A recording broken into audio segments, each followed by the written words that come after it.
ఈరోజు గుడివాడ పట్టణంలో ఉన్నటువంటి విజయదుర్గ అమ్మవారి దేవీ నవరాత్రుల సందర్భంగా ఈరోజు అన్నదాన కార్యక్రమం జరుగుతుంది. ఆ కార్యక్రమాన్ని ప్రారంభించడానికి అమ్మవారి ఆశీస్సులు తీసుకోవటం ఇక్కడ రావడం జరిగింది. అదేవిధంగా ఈ గుడివాడ పట్టణ పరిసర ప్రాంత ప్రజానికానికి, ఈ రాష్ట్ర ప్రభుత్వానికి, జగన్మోహన్ రెడ్డి గారికి అమ్మవారి ఆశీస్సులు ఉండాలని చెప్పి మనస్ఫూర్తిగా కోరుకున్నా. ఈ రాష్ట్రంలో తెలుగుదేశానికి బి టీమ్గా దగ్గుబాటి పురంధరేశ్వరి ఎన్టీ రామారావుకి ద్రోహం చేసిన ద్రోహుల్లో ఆవిడ పాత్ర కూడా చాలా ఎక్కువ.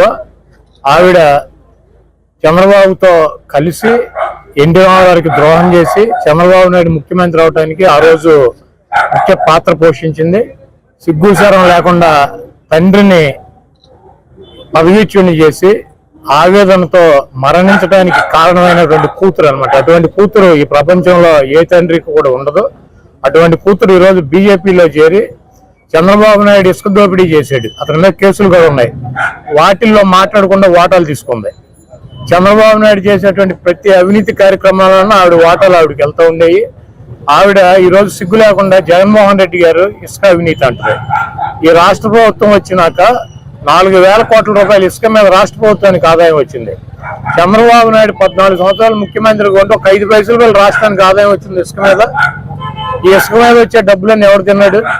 నువ్వు, నీ బావ, నీ మరిది కదా? సిగ్గుసారం లేదా మారతాకి? మనిషి జన్మ కదా నువ్వు ఎత్తింది.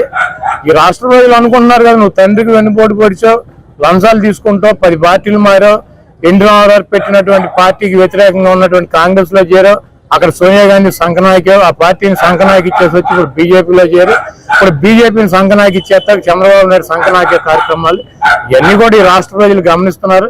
తప్పకుండా ఆవిడికి 2014లో బుద్ధి చెప్పారు, 19లో బుద్ధి చెప్పారు, అయినా కూడా బుద్ధి రావట్లేదు. ఈ రాష్ట్ర ప్రజలు ఉమ్మేసినా కూడా మొహం మీద సిగ్గు సేరం లేకుండా తుడుచుకుని వచ్చి ఇటువంటి పిచ్చి మాటలు మారితే చూస్తూ ఊరుకున్నటువంటి పరిస్థితి.